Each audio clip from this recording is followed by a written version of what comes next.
The Oilers make it 5 in a row as they defeat the Anaheim Ducks 7-2. Tom Gazzola, Shawn Belle, and YouTube Trev with you here on the Oil Stream Postgame show to break it all down as Edmonton concludes a 6-game trip, Bellsy, with 5 wins, man. And they did it against some pretty good teams, come from behind victories. A couple of easier ones, tonight being one of them, and then the San Jose game for sure. The lone loss coming against the New York Islanders, a week and a half ago or so. Get in on the conversation, 780-218-9999. And if you're in the nasty chat, we thank you. Smash that thumbs up button before you move on to your parties and shenanigans and tomfoolery for the evening. We thank you for joining us on this New Year's Eve edition of the Post-Game Show as the Oilers get it done. All right, let's go into the scoring summary. And then we'll get Belzy's breakdown. We'll hear from YouTube Trev as well. We'll probably hear from the players and Coach Chris Knoblauch. We'll keep this one neat and tidy while everyone gets sloppy and messy on New Year's Eve. Nice. You like that? That was good. A bit of a dichotomy there. Yeah. All right. In the first period, it would be Ryan McLeod, who stays hot, his 7th of the year from Warren Fogle. You're going to hear a lot about Warren Fogle tonight. 1-0 Edmonton, just 4:15 in. And then it would be Jones, his 4th of the year. Max Jones picking up his 4th from Ryan Strome and Trevor Zegras to tie things up at the 9:10 mark. However, it would be Evander Kane getting the Oilers back in the lead with his 14th goal of the season. A little bit of help from the official behind the net. We saw John Gibson not happy about that one. Quite frankly, John Gibson could have played that a lot better. So he made a stink about it. Didn't matter. Kane's got 14. Oilers had a 2-1 lead at the 17:22 mark.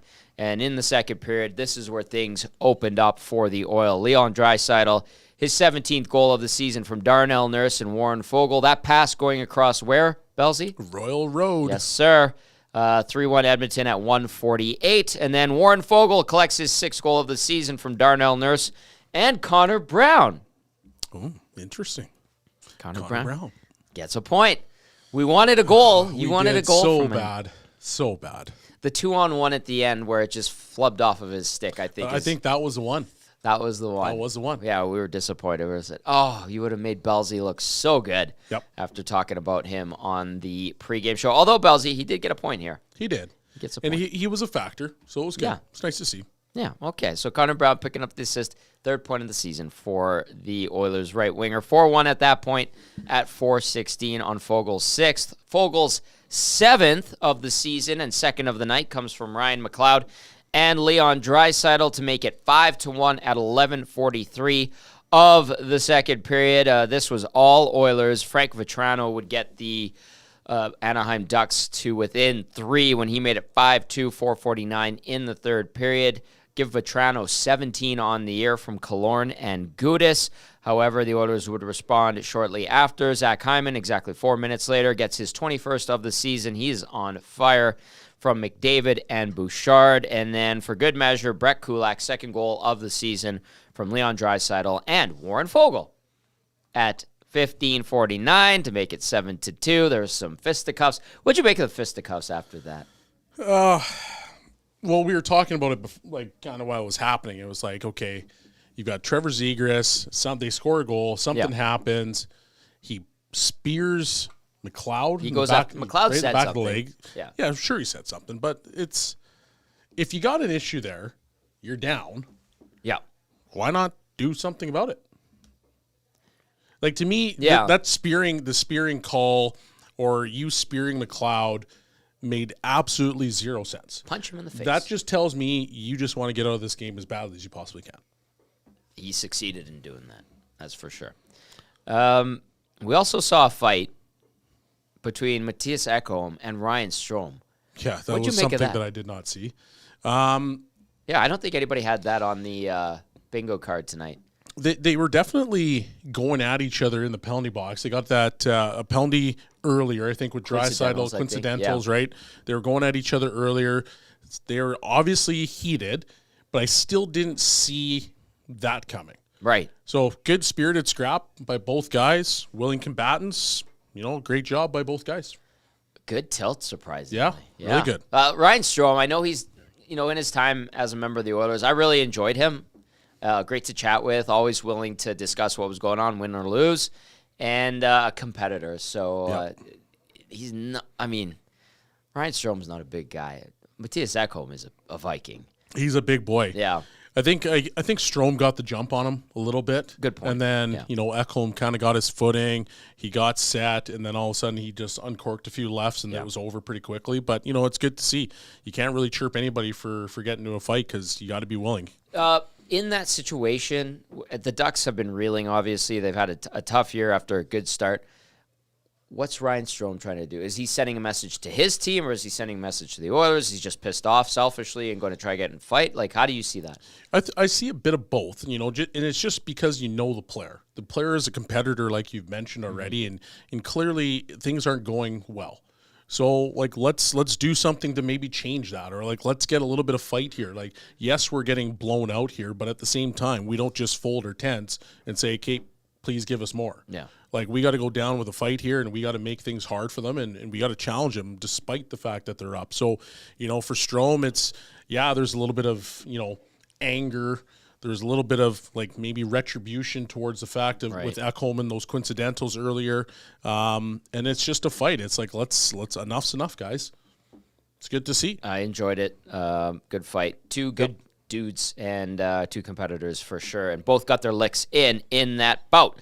All right, game stats from tonight. Shots on goal, 39-30 in favor of the Oilers. Face-off percentage, 52.1 for Edmonton to Anaheim's 47.9. The power play for the Oil, 0 for 4. PK, 4 for 4. You win some, you lose some. Okay. It's 25-12 in favor of the Ducks. 14 block shots for Anaheim to Edmonton's 10. Officially, you've got 7 giveaways by the Oilers to 6 for Anaheim. 5 takeaways for the Oilers to 6 for the Anaheim Ducks. Hit us up in the nasty chat or via the inbox 780-218-9999 on this New Year's Eve edition of the Postgame Show. Edmonton, big winners over the Anaheim Ducks, 7-2. This road trip, Belzy. What does it do for this group, which had lost 3 in a row going into the stretch where they've now won, 5 in a row? Yep. And prior to that, they had that 8-game winning streak. So they're back. And anybody who had concerns in that 3-game losing streak, I think, is feeling satisfied, right? Well, I think it definitely helps their mojo, right? We went on that massive winning streak, then we lost 3, and now we're back to 5. You're putting some really good games together. Yes. And this is actually starting to push you right back into that conversation. They're at 37 points.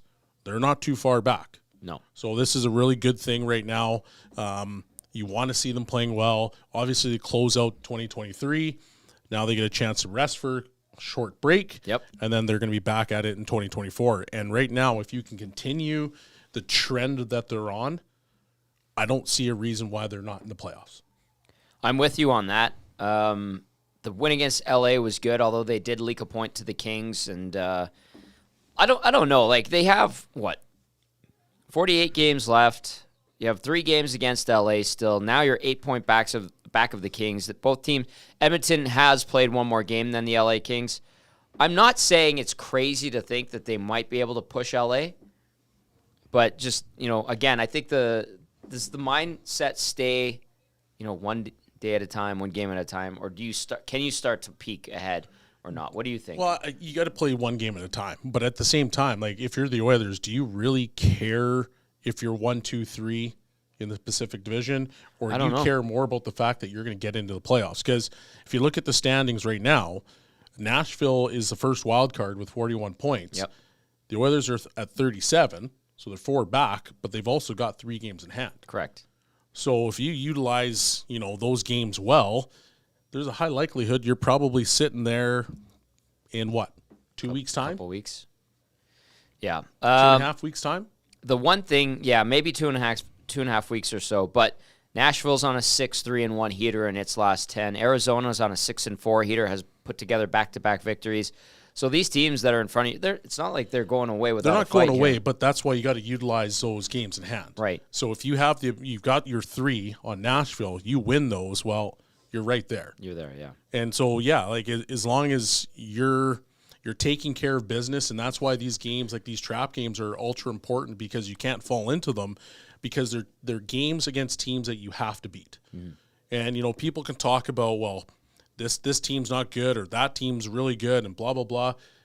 If it's a team you're supposed to beat and you want to be in the playoffs, you have to beat that team. You cannot fall into traps. Right. And so it was nice to see the Oilers be able to come outside of maybe about 10 minutes or so. They were really good. They were really sharp.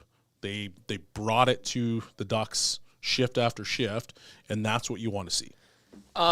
In terms of, like, when you have these types of games, I think, that win in San Jose earlier in the week, that was pretty satisfactory. It was a complete victory. It didn't seem like there were any bad habits creeping in, no TV turns, stuff that we always talk about amongst ourselves. Cass likes to bring up. Did you notice any of that tonight from the Oilers where you're like, that's not the right play there, or, or were they pretty thorough in how they managed the game? Yeah, just that 10 minutes. There's a really small stretch there in the game that you saw a little bit of that creep in, but I think that was snuffed out very quickly because, the Oilers understood what they needed to do. And it was a big game. It was great to see. For the most part, the thing that I really liked the most about this whole thing is that McDavid had 1 point. Right. Because if you're going to have any success moving forward, especially when you get into the playoffs, you cannot rely just on McDavid. You can't rely just on Draisaitl, and you can't rely just on the power play. And the fact that these guys scored a ton of 5-on-5 goals tonight was fantastic, because now all of a sudden, who are you supposed to pair? Like, who's the pairing that if you're LA, you've got Doughty. Mm-hmm. Who's he playing against? Well, you'd think it would be McDavid, logically. You'd think it would, but now all of a sudden you've got this second line here that's absolutely humming. I mean, they dictated the pace of this game. They're the reason that they won this game. So now, you look at what you watch the game here tonight, and Gudas started off against McDavid, but then all of a sudden he was shifted against, the second line with Draisaitl and Fogelli. And Fogelli. Warren Fogelli pops off for 2 goals and 3 assists. Draisaitl, meanwhile, a goal and 2 assists. And then the other member of that line being Ryan McLeod, a 2-point night for him. So you get 10 points from that second line. And like Belsey mentioned, the focus was on them from the shutdown pairing from the Anaheim Ducks. Didn't really work. What's going on over there, YouTube, Trev? How you doing? You okay? Join the party. Oh, wait, there we are. I was trying to open my beer quietly, but it wasn't quiet. It wasn't quiet. It wasn't quiet. I'm doing good. How are you guys doing? Great. Yeah, this is a great night. I had a lot of fun. A few brewskis and a little bit of pizza as well. So when you guys mentioned the Ekholm-Strome fight, I guess I was on my way back. I had no idea about that. You didn't know about that? No, it was a good fight. I had to look it up. Yeah, that was sick. That was awesome. I'm all for it. Guys chucking bombs and they landed. You saw Strome going, I need some ice. Got any ice? Give me some ice. I really like the banter between Strome and Ekholm in the box. Me too. We can't really say that right now, but it's like... It was feisty. It was. Yeah. It was good. Yeah. Anyway, I got a kick out of that. These two teams go at it 2 more times this season. The Oilers have outscored Anaheim, 15-4 in the 2 games played so far. Yikes for the Anaheim Ducks. All right, get in on the conversation, 780-218-9999. And then, of course, if you're watching on our EST YouTube channel, get into the nasty chat. Let's dip into that right now. Like we mentioned, we're going to keep it neat and tidy tonight. We know everybody wants to party and enjoy their New Year's Eve. So we'll go to this one. Says the NHL, quote-unquote, no-hit league. Softness has extended to the refs. Wow, JM getting post-whistle cross-checks and scrum with 3 players, but JM gets a 10-minute for chirping the refs. Hope the refs moisturize that sensitive skin post-game. Oh, boy. Wouldn't want them to get a rash. Whoa. That's some saltiness. Ooh. I like it. Me too. Me too. That's good. All right, then. Your dealings with the officials, there is some ego there. There definitely is, especially at the NHL level. At all levels. I'll go there. You'll go there, yeah. There is they definitely push back at the NHL level. They don't really take much crap, and I mean, if you had them mic'd up, like you'd hear a lot of profanity, for sure. I love it. Yeah. I find all of that game within the game stuff a lot of fun and very intriguing. All right, Norman at Combine. Hello, Norm. Says, boys, good game. Good way to close out the year. Happy New Year to you, Tom, Sean, and all the EST crew. Out. Norm in a Combine. Happy New Year, Norm, to you and the family. Be well, and we will hear from you, I'm sure, on Tuesday as the Oilers take on the Philadelphia Flyers. Our regular programming returns as well on Tuesday. Right, Trev? Yep. Nothing crazy going on. Yeah, we're back to normal on Tuesday. So let's get back at it after a nice day and night of fun, and then a nice day of rest and recovery, let's say. What do you want, I just want to put a GoPro on Trev tonight. Why? I want to see what he's going to get up to. It's maybe I'll put together a video and then I'll send it with to you. a full day of rest. I'll go live. This is going to be outrageous. I'll go live on Insta. Please do. I'll be watching. Yeah, and I'll tune in. Okay. Okay, please make that happen, first of all. Secondly, this is a young man who claimed that he does not get hangovers on the pregame show. I know. I get sleep deprived. I know. I wouldn't say I got hungover. Frank texted in and said you were lying through your He's teeth. lying. He's lying. He's fibbing. Your dad Yep. said that you were lying. I was tired. I'm not going to lie. After the Hello Hockey, yeah, I'm not going to lie. I wanted to sleep. You were sleeping during Hello Hockey. Yeah, I was tired. I wasn't hungover. I stayed up till like 3 that night, and then I was up for like 8. So that's like 5 hours, boys. Okay? Simmer down. You're getting me going. This kid. Hey, if you're a young guy, 5 hours of sleep is plenty. That is a lot of time. That's enough time to plug in a battery and get out. I can't win this conversation, I don't think. No, we own you. Oh, jeez. Okay. Mike in Thunder Bay texts in as the Oilers win 7-2 over the Anaheim Ducks. Happy New Year from Ontario. Are we sure that 37 and 97 didn't just switch jerseys tonight? Mike in Thunder Bay. 97 got a point. He didn't need, like you said, he didn't need to be the guy tonight. No. The second line stepped up. It's nice to see a Warren Fogle get 5. Yeah, like it. Fogle was definitely dancing out there today. It was awesome to see. There's awesome chemistry between him, Draisaitl, and McLeod. Mm-hmm. The crazy part of that is even though McDavid only got 1 point, like he was a major factor. There were stretches in that game where he had the puck on a string for like 20, 30 seconds at a time, and it's like he's weaving in and out of people. He went around a couple of times in the offense. And nobody's even touching him. No.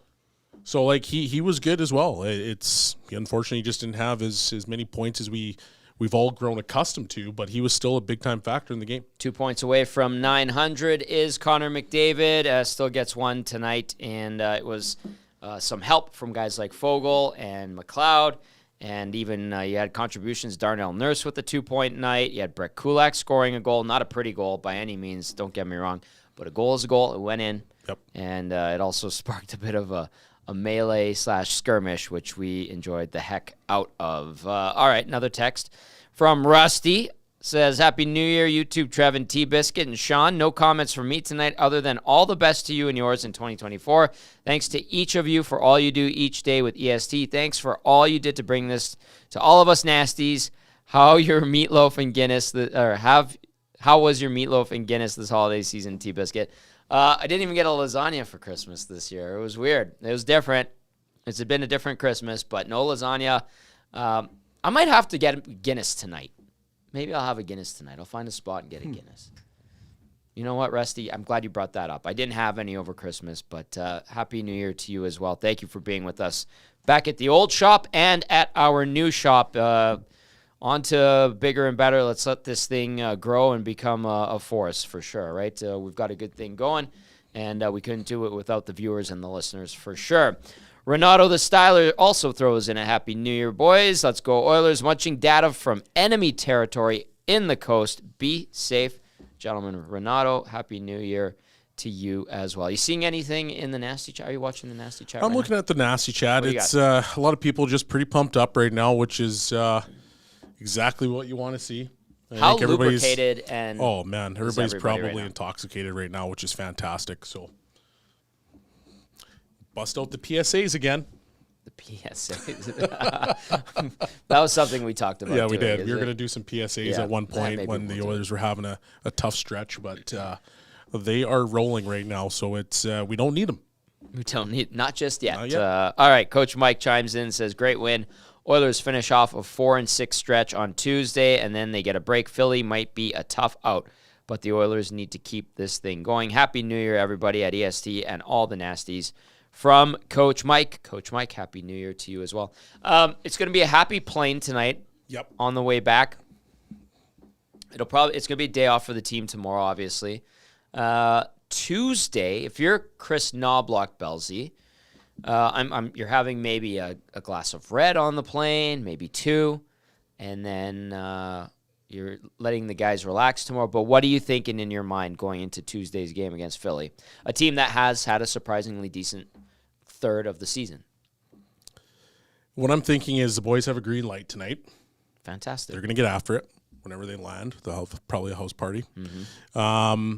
Going into the game against Philadelphia, I think it's just more of the same. Like, you've got a team with Philadelphia that it's literally torts coming out on the ice.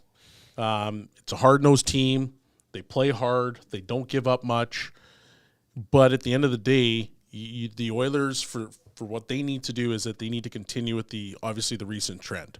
And what I mean by that is hard hockey, get in on the forecheck, pressure, and then, capitalize on your chances, much like they did today. Like, that first 10 minutes, they weren't great. They were okay, but they capitalized. Mm-hmm.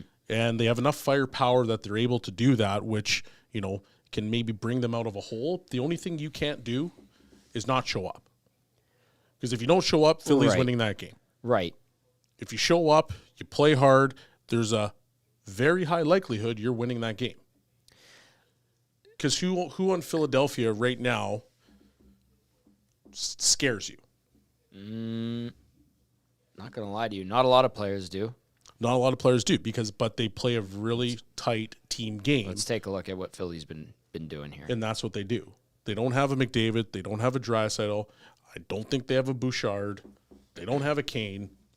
So you got to make sure that you come in and you play a strong team game. You got to forecheck. You got to hit. You got to be airtight defensively. We've talked about that. Mm-hmm. Last year's stretch right before the playoffs, they were unbelievably defensive, unbelievable on the defensive end, and they just kept winning and winning and winning. And they were comfortable knowing that even if it was a 1-0 game or a 2-1 game, you're going to win that game. Why? Because A, we don't give up a whole lot of chances. And B, we've got the two best players in the world that are difference makers. You bring that into the new year, especially against Philadelphia, because they're a lot like LA in the way that they play. So carry it on, be ready for a hard test, match that intensity, and you'll be fine. Should be okay. That should be the template for success. Yep. Philly, if you're wondering, Travis Konechny leading the way in the point totals. He's got 29. Sanheim at 25, Farabee at 24, Couturier at 23, Owen Tippett at 22. So a lot of guys in the teens in terms of point totals. A ton of guys in double digits. 1, 2, 3, 4, 5, 6, 7, 8, 9, 10, 11, 12, 13 players in the double-digit point totals, and they've been getting some okay goaltending as well. So a by-committee type of approach. I wanted to ask you about this. Like, the Oilers' power play is still pretty good. 6th in the NHL, goes 0 for 4 tonight. PK goes 4 for 4, which is great. But they're getting these 5-on-5 goals. They did it against the Rangers. They did it against the Devils. Obviously, they got one power play goal against San Jose. Or was it Anaheim? Or no, it was LA last night. Pardon me. Is there concern, A, for the power play? And then B, how reassuring is it that the 5-on-5 scoring is starting to come into effect here and maybe making up for the lack of goals on the man advantage right now? Okay, let's rephrase that. Please do. Why did they lose to Vegas last year? Because they didn't get to go on the power play to use a 34% exactly power play. So the answer to your question is I love the fact that they're scoring 5-on-5 goals because that's what you need. You need to do that to succeed in the playoffs. Yes. And unfortunately, yes, it was great that their power play was historic last year, but usually the refs put the whistle away. They let guys play. You look at any instance you want, any circumstance you want, bring up the Pietrangelo slash last year. Sure. Right? Like, there's all these different instances where the refs don't call it as loose as they would, or I guess as tight as they would normally in the regular season. So once you get to the playoffs, you have to be able to play 5-on-5. You got to be able to score 5-on-5. You've got to be able to grind it out and win 2-1 games, 3-2 games. So it's super encouraging for me to sit here and watch the Oilers score 5-on-5. Am I worried about their power play? Hell no. Because when you have McDavid and you've got Draisaitl, who clearly starting to find it from his normal spot, well, things are going to start to open up. And if you're an opposing team, and while the Oilers are struggling, there's always that little doubt in your mind that says, man, I don't think I can take this. I can't be super aggressive here and take this penalty. Why? Because if I give them repeated chances, they're going to score at some point. And that could be the difference in the series. So I'm not worried about the power play. Yeah, it's been struggling, but at some point it's going to click. It's still 6th in the league. Exactly. So it's been struggling, but it's 6th in the league. And in the last few years, it's been over 30%. Yeah. So at some point, we're probably going to get that spike. We're going to get that jump again where they go back to what they normally are. But now you've added in those 5-on-5 goals. It makes you a lot harder team to beat. I like it. It's a good thing. It's a good sign for sure. More text coming in. Reno with this one says, would have been different if Dallas was still head coach. Ooh. Happy New Year to the post-game crew from the Familia. That's my dad, by the way. I love it. He loves the Dallas Aikens jokes. Does he? Clearly. He's a good dude. Yeah. Displaced Yukon or Texan says, cheers, boys. I'm having a drink for McLovin tonight. Fogle with the big night. And then this one comes in from Mark in the Park. Evening, gentlemen. I know it doesn't matter because there were 3 minutes left in the game, but how is the Zegras spear the equivalent to Dry getting kicked out? Zegras developing a bit of a POS reputation. Mark in the Park. Mark in the Park, what's funny is you and I had a conversation about Zegras. I don't think we could go into the depths of what we had discussed, but... No, I basically just said, like, I wasn't a massive fan. I said I think he plays, he's a good player. I think he does some really good stuff out there. But brilliant for whatever, at times, yeah. For whatever odd reason, like, something for me just doesn't click. Like, when I think of skilled players and who they are and how they operate, like, for me, I don't know. I don't know what it is, but just not the biggest fan.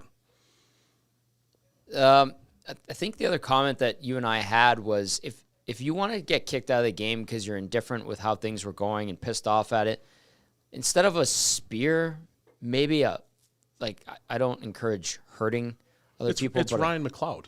But, like, I think him and Zegras are fairly equal. Yeah. Maybe punch him in the face. Go grab him. Like, it's not Nurse there. It's not Kane. Right. And so the thing that I really didn't like is that if you watch that video closely, he pokes him, he immediately backs up. And Draisaitl grabs him. And then Draisaitl's the guy that grabs him. So if it wasn't for the fact that Draisaitl grabbed him, he would have been out of that pile in a hurry. Yeah. So you poke the guy, which is a fairly dirty play, and then you try to hightail it out of there. Like, that's just, come on. Rat-ish. Radish. Yeah. 780-218-9999 as the Oilers defeat the Anaheim Ducks 7-2 to close out 2023 on a 5-game winning streak, closing in on those wild card spots in the Western Conference with a ton of hockey left to be played. It is Tom Gazzola. It is Sean Brown. It is YouTube Trev with you on the Oil Stream post-game show. If you're listening, 780-218-9999. And do we got to say something to him? What do you want to say? What do we got to say to him right now? That was the most outrageous thing I've heard in a long time. We'll chime in on that. What did I do? Nasty Chat, if you hear it. Oh, my God. What did I say? Nasty Chat, If you heard what Tom just said, you get him right now. You called Shawn. You called him Shawn Brown. Shawn Belle. Holy mix of water. Yeah, it's because we were talking about Connor Brown. We were talking about Connor Brown. Yeah. Shawn Belle. Shawn Belle. Good old Shawn Belle. Sorry, buddy. You can call me Tim the rest of the night. Yeah, I'm out. That's bad. Man. Shawn Belle with us. Sorry, Bellsy. My bad, buddy. All right, get in on the conversation. We've got, I don't know, about 20 minutes left in the show. And do we have any post-game audio yet? Not yet. All right. Sam says, that was nasty, Tom. Scotty Knows says, Shawn Brown. Sorry, Brownie. Sorry, Bellsy. My bad. I've got so many chirps coming in, but I don't want to say any of them. Please don't. I have wronged you. My bad, buddy. Not my bad. Yeah. All right. Let's go and take a look at out-of-town scores. We're going to delete that from the archive. I'm kidding. Yeah. 9 games on the schedule. Bellsy all over me now. 3-2, Winnipeg defeats Minnesota. 5-3, Boston over Detroit in Detroit. The Sens beating up on the Sabres 5-1 in Ottawa. 3-1, the Penguins beat the Islanders. 4-3, Habs fall to the Lightning. Then you got the Oilers with the 7-2 win over the Ducks. 4-3, Calgary over Philly. And so I'm going to get to something in a sec with Bellsy here. Colorado 3-1 winners over San Jose. And then the Dallas Stars absolutely destroy Chicago 8-1. So, Bob, that's tough. What did Bob say? Oh, sorry, I was calling you Bob. Oh. Got it. All right, Bellsy. The Flames beat the Flyers 4-3. How much does that piss Philadelphia off? Does it matter if you're the Oilers? Do the Oilers make a note of it? How does that affect anything, if at all? I don't think it matters at all. Okay. I think the Oilers just have to worry about what they can control, right? It's the way that they play, because right now they're obviously ahead of the Calgary Flames, and they've got games in hand on the Calgary Flames, and you just can do what you do well. Play your game, keep this mojo going, and don't worry about the Flames. You're catching some flack right now, aren't you? I see it. Yeah. I see it. Nasty's keeping me honest there. Sorry, Bellsy. I'm so sorry. Idiot. My bad. This is my first beer. So yeah, that's my bad. Put that down for sure. Well, yeah. I remember my first beer, too. Let's hear from some more texters. Mary getting in on the conversation, sending us a photo. In the face. Oh, thank you, Mary. Good to hear from you. Happy New Year to you, too. The Reverend says, good evening, boys. With the great play of the second line, where does this leave Kane? Do you think we will hear some public complaints? That's from the Reverend. What do you think about that, Bellsy? Like Evander Kane? I mean, he's been banged up lately. He has been. I mean, at the end of the day, yeah, you should probably be a top 6 guy. Right. I don't think anybody's disputing that, but based on the way that the second line is currently playing, who are you removing from that line? No one right now. Nobody. And then on the first line, who are you removing? Nobody. Right. So right now you fit into a perfect puzzle piece on the third line. And if I'm Evander Kane, I'm sitting there saying, okay, I'm on the third line. I'm a guy that's consistently scored 20 goals almost every year. I get to play against favorable matchups. Yes. Because I'm not going to get the top shutdown to pairing or the top 2. Right. So I'm playing against the 5th and 6th defenseman. Perfect. Got a goal tonight. He was okay. I'd be pumped. I still think, this is my take on this. I still think this McLeod, Fogle, Draisaitl thing is temporary. You're probably right, but at the end of the day, like, you ride that thing until it collapses. And based on the way they've played the last 3-4 games, they've been excellent. That thing's not collapsing anytime soon. And then you have Hyman, Nuge, and McDavid who have clear chemistry. Yes. So you've got 2 solidified lines. You got Holloway coming back. That's a good point. I was going to talk about that, You got Kane. too. You've got Janmark. You've got Ryan. Between those 5 players, you can't figure out a third line? I think you could. And if Again, you do, I think it's still temporary too. Well, 100%. If it's temporary, but at the same time, like if you figure out a third line and you've got Evander Kane, who is a weapon on the third line, playing against the 5th and 6th defenseman, this is a good thing because you've got an elite shooter, who has the opportunity to be a game breaker when the top 4 defensemen from opposing teams are being preoccupied by the top 6 of the Edmonton Oilers. And now you still have a guy sitting there being like, I'm a 20 to 30 goal scorer. Yeah. Yeah. Now, he has dropped a few comments this year. He dropped one again earlier in the week, said, in limited minutes. I think he's trying to joke around, but I think there is some fire behind it. For sure there is, but he's trying to be a good citizen because he understands that the Oilers are, up front are a fairly deep team, and the Oilers, on paper, are a contender. So he's trying to be a good soldier, but at the end of the day, like, have you really earned it? No, and I want to reiterate that he's been banged up. Like, we didn't even think he was going to play tonight. Yeah. Right? Like, he was a game-time decision. He was going to take warm-up. They were going to see if he was good to go. Turns out he was. He plays. That's great. And then the last couple of weeks as well, he's been nicked up.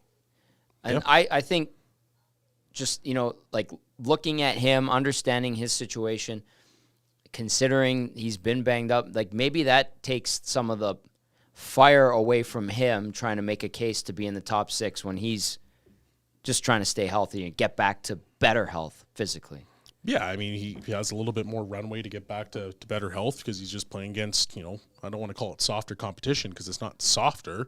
It's just different, right? Like you don't have the best defenseman consistently all over you. Right. You don't have to worry about being that guy for McDavid who's got to go get those pucks and give it to McDavid. You don't have to worry about doing the same thing on Draisaitl's line. You just get to be like Janmark on his line. That's the guy who's going to get the pucks, and he's just going to pass to you. So, really, at the end of the day, like, yes, I understand that you're not super happy that you're not playing top 6 minutes, but you have an opportunity to contribute to the team, and you have an opportunity to actually be a big-time factor on the third line right now. Yeah. It's interesting. And let's take a look at the amount of time that Evander Kane played tonight in this game. Did pick up that goal, like we mentioned. Kane ends up playing 16:52. He's usually around 17. So basically 17 minutes. That's where he's usually around. No. So is he just sulking because he's on the quote-unquote third line? But you still play on the power play. You're on the second unit. The second unit gets more minutes than they have in the last, 3 or 4 years. Yeah, that's a good point. So it's not like you're really getting shorted on any time. You go out for 3-on-3. Clearly, you're still a valuable member. Unfortunately, your chemistry is just not as good as what McLeod and Fogle's is with Draisaitl. Right. At the moment. And it's not as good as Nuge and Hyman's at the moment. Those guys are just lights out. Again, we can't say that enough.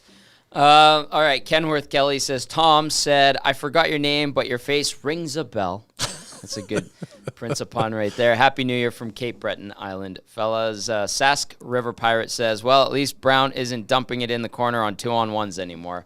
He kind of did. Well, he flipped it back. That's fair. He just lost it. He just lost it now. Yeah, we were like, go. He was too excited to rip that thing on net that he just forgot that he needed to carry the puck. Yeah. Sometimes it happens. It happens to the best of us. And then there was an instance earlier in the game where Belzy was like, oh, and the puck got knocked off of Brown's stick. He was around it. He was around it. Well, that's a good thing, I guess. It is a good thing. Moral victories for him, I think he can take at this point.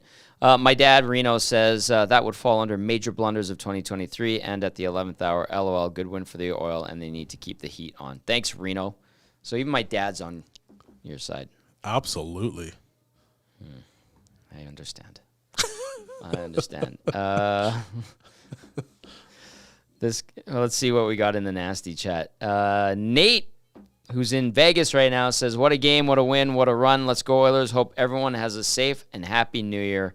Enjoy, crew. All right, it's calming down now. D. White says, great game for Nurse. Happy New Year, Nasty Chat. See you in 2024. Tango says, all is good tonight. Oilers win again. And Jason and Leduc says, leading point getter matches Hyman's goal total. This one says, Happy New Year, boys from the Lone Star State. Another one from Oilers fans says, what is your favorite hockey player? Sean Brown. I'm sorry, Fuzzy. Oh, boy. What time are we going to? I'm just kidding. Get those texts in, 780-218-9999. Shane wants you to acknowledge him. I won't. Do you know Shane? I don't. Oh, but you won't? But I'm not acknowledging it. YouTube Trev's getting a kick out of that. Bit Slappin' 1957 says, beating the teams who should be beating whoever had Warren Fogle with 5 points in one night this year is going to have a great year. Yep, that's fair. And Evil Twin, here's one that's a good one, Belzy. I want to float to you. Evil Twin says, Pickard becoming a solid backup. We talked about this a little bit on the pregame, right? Yeah, he's got NHL experience. He's been a decent goaltender. I think when he first broke into the league or as a pro, he was touted to be kind of the number one guy or the potential number one guy in Colorado. Yes. It didn't pan out, but he's got good experience and he's a solid goaltender. He's a big goaltender, and you're seeing that right now. So the Oilers. And in particular in today's game, like they didn't leak a lot of chances. Yep. The chances that they did get, they were one and done. It wasn't sustained pressure, so he just has to be big in net and make sure that he limits kind of those rebounds and stuff like that. So it was good to see, and I do think they have a quality backup on their hands. Again, that goes back to our conversation on the pregame show. No rush for Olivier Rodrigue.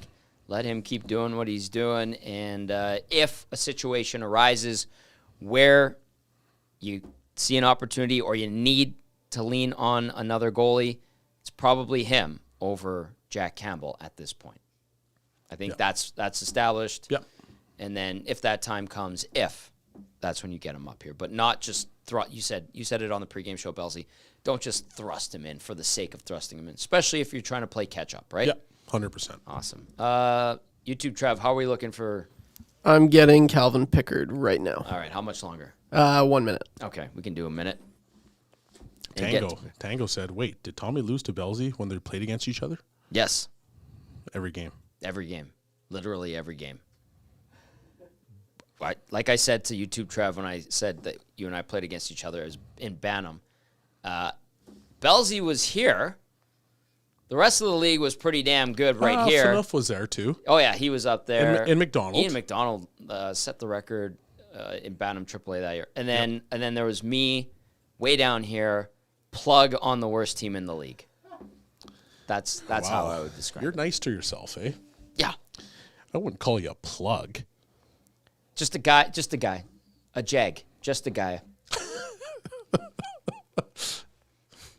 That's it. That's all I was. Pickard is ready when you are. Okay, I think we're ready. You want to tee it up? Do you want me to tee it up? Yes, I can tee it please. up. Okay, here is Calvin Pickard after the 7-2 win tonight. In terms of the team play in front of you. Yeah, I thought Anaheim came out with a hot start.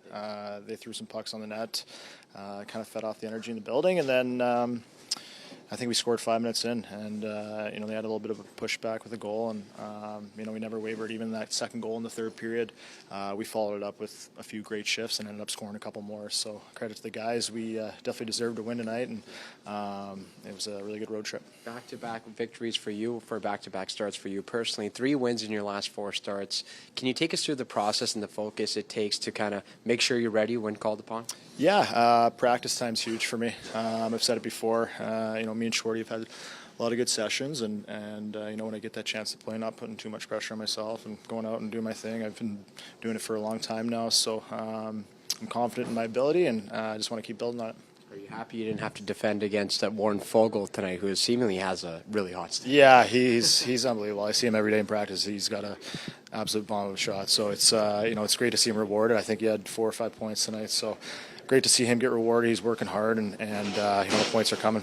As a goaltender, when you see the team playing so well in front of you, what does that do for you? Does that kind of calm you down? Does that settle the nerves a little bit, if any? For sure, yeah. No, I didn't feel really nervous tonight, actually, but yeah, I mean, even when they made it 5-2, I thought the next few shifts were great for us, and it's a sign of a good team. When good things happen, when bad things happen, you just keep going, and I thought we did a really good job of that tonight. Let's talk about one player on the defense. Of course, you're the last line of defense, and maybe you can appreciate him more than any of us can. Darnell Nurse. I mean, he has the 2 highlight passes, those slap shot passes, and ended up in the back of the net. But just this body of work that he does in front of you to make the job easier for the goalie. Yeah, he's excellent. He's a goalie's best friend. He's blocking shots. He's always got his stick in lanes. And, you saw the offensive side tonight. But he's been playing great hockey, and it's nice to have him in front of me for sure. Listen, you gave this team the 5th straight win. How does the team looking now? Do you think things have turned around? You guys are going to pick it up? Yeah, for sure. It's just, we didn't have a great start to the season, and we've been much better the last month and a half. We're definitely not out of the woods, and, we're definitely getting a lot of stuff to build on, and, we just got to keep things rolling. Do you have a view of Draisaitl's goal? Was that Darnell too? Yeah, that was a nice goal. Yeah, he makes a home over there, and he can hit the net from sharp angles, and it was beautiful. I mean, as an angle from that, just as a goalie, how can you stop, or do you just tip your hat to the skater and go? Yeah, I mean, it's a great goal. He scores a lot of goals from over there, and he gets real good wood on it. Anywhere in that quadrant, but it was nice to see that go in for sure. You get this win with your wife and daughter in the stands. I know that a win is sweet, but how much sweeter is it with them? Yeah, it was nice to have them here. I saw them in warm-ups, and to have them drive down, it's great. I haven't seen them a ton the first couple months of the year being in Edmonton. It was nice to have the holidays with them, and hopefully see them here soon again. I kind of have to ask because it's New Year's Eve. Are you a big resolution guy? And if so, are you willing to share? I'm not really, no. What time is it even right now? 8:15? We got a few hours before we'll be on the flight. Yeah. No, I'm just looking forward to having a beer and hanging out with my teammates. That's probably the best line. Yeah. Looking forward to having a beer and hanging out with my teammates. That was very honest. I like it. I appreciate that. Calvin Pickard with the win, his 3rd of the season, first against the Anaheim Ducks in his NHL career. 28 saves, and a nice guy. Had a great chat with him a couple of weeks ago. Very friendly, and someone you know pretty well. Yeah, former roommate of mine when he broke into pro hockey. So we were together in Lake Erie, Colorado's farm system, before he got called up. Yeah, just an absolute stud of a human being. Gets the win in front of the wife and daughter, which is also Beautiful. Extra sweet, and then a great line at the end. Just want to have a beer with the teammates on the plane. That is a great feeling. It's like that first sip after you finish a game. 100%. Oh, great feeling. Great feeling. I think Fogue Daddy, Warren Fogle, he of the 5 points tonight, probably doing the same. Let's hear from him. Maybe take us through the emotions after putting up a night like that. Yeah, kind of surreal, I guess. I don't really think you think about those nights, but, I couldn't have done it without my teammates and line mates, We were moving the puck well, taking it to the net, and, we're fortunate with a couple bounces. How have you guys been able to grow as a line? Because since you guys got put together last week, you guys just continue to grow each and every game. I mean, you personally have 8 points in your last 4 games. Yeah, I think, we've been communicating pretty well. Cloud and I have played together a lot, and, I think just playing with such a great player like Leon, he dictates the play out there, I think with our speed, we open up lanes and he slows it down, and, he's just got such great vision, great shot. So, we're just trying to, keep it going, and, yeah. Might be a ridiculous question, but take us through what the flow state looks like when you're in the zone. Right now, clearly you're in it. Take us through what that looks like on a game-by-game basis. I just think it's just the fundamentals. It's moving your feet, winning your 50-50s, and getting to the net. I think as a line, we're doing more of that, and Clowder's done an amazing job of that. He scored so many goals in the last couple of games, and it's just getting to the front of the paint. And tonight was just a great effort by the whole team, and we didn't come out that great in the first, and Picks made some unbelievable saves. So that calmness back there was huge, and great way to end the new year. A 5th straight victory for you guys as a group to close out the 2023. What's allowed you guys to see so much success as of late? I think just staying patient with our game. We're not being reckless, and there's times we have been down, and we just stay with it, and We saw that last night, and if we keep believing in each other, playing calm, good things should happen with this group. How much has the defense activating a little bit more in the past few weeks helped you guys as offensive players? For sure, they're doing a great job of creating motion, and anytime there's motion in the D zone, it's a bit confusing, and they've done a great job getting pucks to the net and being real stable back there. Kind of have to. Oh, go ahead. You guys had a great comeback last night against the Kings, and then tonight you can continue that on. How did you do that? You didn't look like you were tired at all from the back-to-back. I think just knowing where we are in the standings, every point matters, and especially the way we started. So it's just staying with it, trying to win our segment, and the boys showed up tonight. Yes, they did, and so too did Warren Fogle. Gets 2 goals, 3 assists, 5 points, +4, a couple penalty minutes, and hit 6 shots, 15-13 time on ice. That is a productive night for Warren Fogle. It absolutely is. Feeling good. It's great to see. He's been a guy that when he first got traded, you got traded for a guy that was beloved by many. Yes. And obviously when you get traded, there's just instant comparisons, and it's like, who's doing better and blah, blah, blah. And the Oilers have been patient. He was on the trading block a few times. Yes. Patient. And now all of a sudden you're like reaping the rewards. Like, he's been playing really well. It actually started back in playoffs last year where you almost saw him just flip this corner. And I felt like what's the best way to describe it? He stopped trying to play a cute game, and he understood that, he's just as fast, if not faster than everybody else. Fair. He's a big body. Yep. And he's got a good shot. Yes. And now all of a sudden you put him with a guy like, Draisaitl, who is an unbelievable passer. You put him with a guy like McLeod, who can skate. He's actually a pretty good passer as well. And he's feeling it right now. He's feeling it. And you've got this line that just, is flourishing because you've got a little bit of everything. Mm-hmm. He's the first guy on the forecheck. Fogle's the first guy on the forecheck. He's physical. He moves the pucks to Draisaitl, who holds on to it and, trying to get the puck off of him, like, good luck, unless he messes it up. Which happens sometimes. It does. Yeah, and then all of a sudden he gets it back to Fogle, who's wide open in the slot because he commands so much attention. One of those two guys is open. And Fogle's doing really well. 5 points It's tonight. great to see. There you go, Warren Fogle. 5-point night, leading the charge offensively for the Edmonton Oilers. Spency 5 cents. He was listening to Calvin Pickard talk before Fogle. Says, Calvin sounds like a good dude. And Belsey, you confirmed Awesome that. dude. Really good guy. Really good guy. All right, we're going to go to our last bit of audio and video from the Oilers locker room after their 7-2 win in Anaheim. It is head coach Chris Knoblauch. Kind of how things went offensively and defensively this evening against Anaheim. It was a high-event game tonight. I thought there was a lot of chances both sides. I liked what we did offensively. When we did make mistakes, Picks played really well. He made some really key saves and a lot of almost for sure goals where they were taken away, and that's a good reaction, good compete by him not giving up. And overall I liked a lot of good things in the game tonight. And offensively, obviously, when you score 7 goals, and we had a lot of good plays. Our goalie made some really good saves that we weren't expecting, but we're very happy with the victory. What struck you most about the Warren Fogle, Ryan McLeod, and Leon Draisaitl line? Well, they're starting to get some chemistry. They've been playing really well. They're 3 guys that are good hockey players. I think they cycle the puck really well.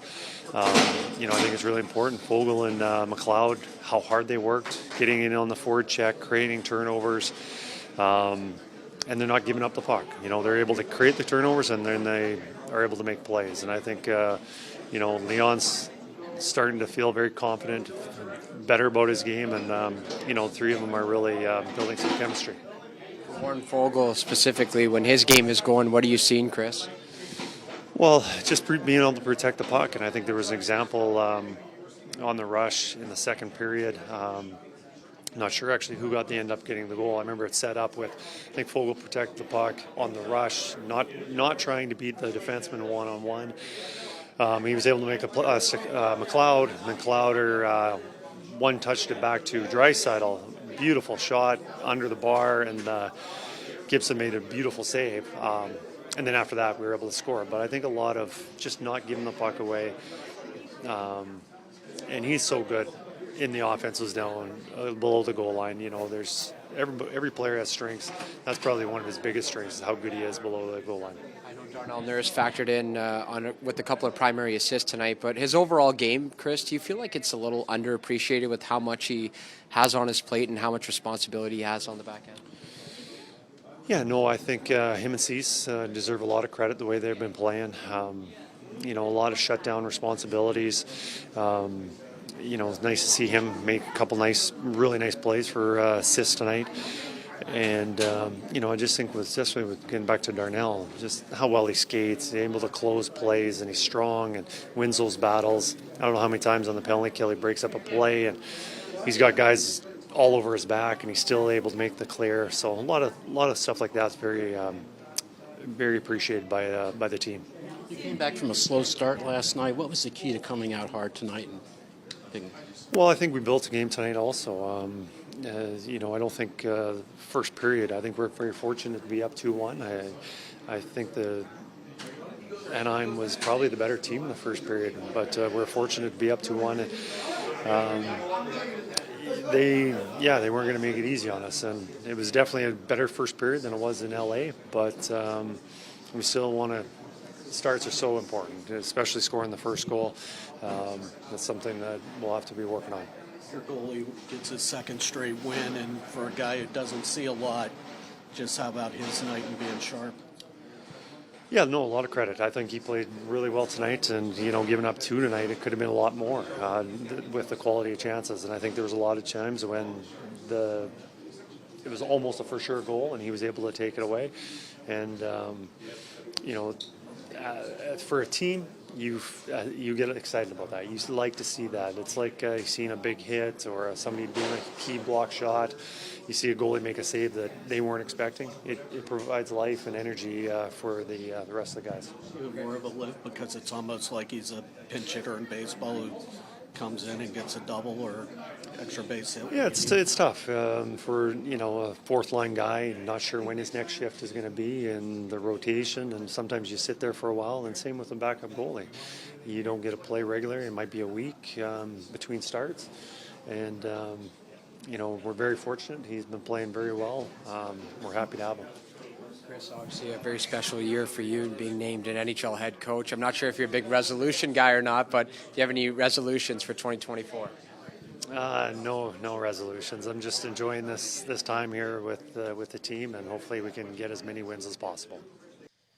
Yes, indeed, another win for Chris Knoblauch as head coach of the Edmonton Oilers. He is 15-6 at the helm of the Orange and Blue. All right, we got some business we want to get to here. It is the player of the game, brought to you by Damon Bunting Remax Elite. Damon is a consistent top-producing realtor in Greater Edmonton and among Remax Realtors. He and his team would love to help you find that right home or help you make the move from your current home. Community-driven, understands what it takes to make a difference in our city. Check him out, DamonBunting.com. Visit his Instagram at Damon Bunting Real Estate. All right, YouTube Trev, the player of the game. Let's hear it. There's really no... I put himself on camera. Look at that. Yeah, look at me. I give myself hello, everyone. Yeah, Warren Fogle. Let's just get right to it. We talked about him at length tonight. Probably his best game as an Oiler. I'd imagine, you know, this is his first 4-point game in his career. So what that means is this also is his first 5-point game, which is really impressive. 2 goals, 3 assists, plus 4. That line has just looked absolutely. It's stellar right now. It's so good. The flow, the zone possession. They're really just reading each other really well, and it's nice to see. So I'm all for it. Warren Fogle. This is his second player of the game of the season. Nice. So Attaby, but yeah, 5 points. There's really no competition. Anytime you get 5 points, you're gonna win the Damon Bunting player of the game. That's what Warren Fogle did. So I love it. McLove it. You know what they say. Hey, now. Attaby, buddy. You got the Damon Bunting player of the game. Good job. Nicely done, YouTube. Bravo. Well done, sir. All right, Bellsy, final thoughts from you? Final thoughts. Great road trip. It's great to see that the Oilers are starting to play hockey the right way.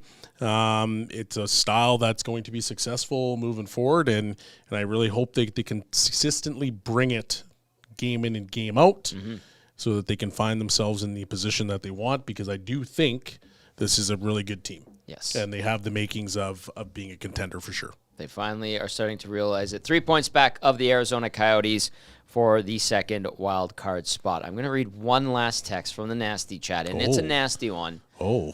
My goodness. Dr. Gonzo with this one says, I'd be sucking whiskeys out of McLovin's belly button on the plane for the boys. Dr. Gonzo. Oh, boy. The nasty chat never disappoints. It does not. Keep it nasty. All you EST nasties. That's going to do it for the Oil Stream postgame show in 2023. Belzy, excellent work filling in for Cass. Excellent work as always. We have a great Saturday show coming up. Hello Hockey, if you haven't already checked it out, it's myself and Sean and YouTube Trev right here on EST, 10 a.m. on Saturdays. We're going to be on location more at local as well. Yep. It went really well. Good to be back there. Dean Lowry and the crew, Sonny. A big thank you to them. Anything else? I think the first show in 2024, I'll be actually in Vancouver. So hopefully the internet's good, or you're going to have to find like Softcast or something. Cass, get well soon. We want you to get well, Cass. I can't wait till he's back, because I'm just going to rip him in the nasty chat. Oh, I love it. I love it. All right, that's going to do it for the Oil Stream postgame show. Edmonton, a 7-2 victory over Anaheim. Make it 5 in a row. The team returns home to take on the Philadelphia Flyers on Tuesday night. We will be on the air at 5:30 p.m. for the pregame show. We have our full slate of programming returning on Tuesday as well. I think Dusty might be away for a couple more days still. He's just getting back from Davos. The Spengler Cup wrapped up today, but LTE coming back. Awanik in a sling, myself, Trev, and Belzy and Cass and Gager and the usual suspects good to go. So with that being said, we'll cheers to the nasties. Happy New Year, everyone. Thank you so much, and here's to 2024. Salute. Play that music, Trev. Play that music.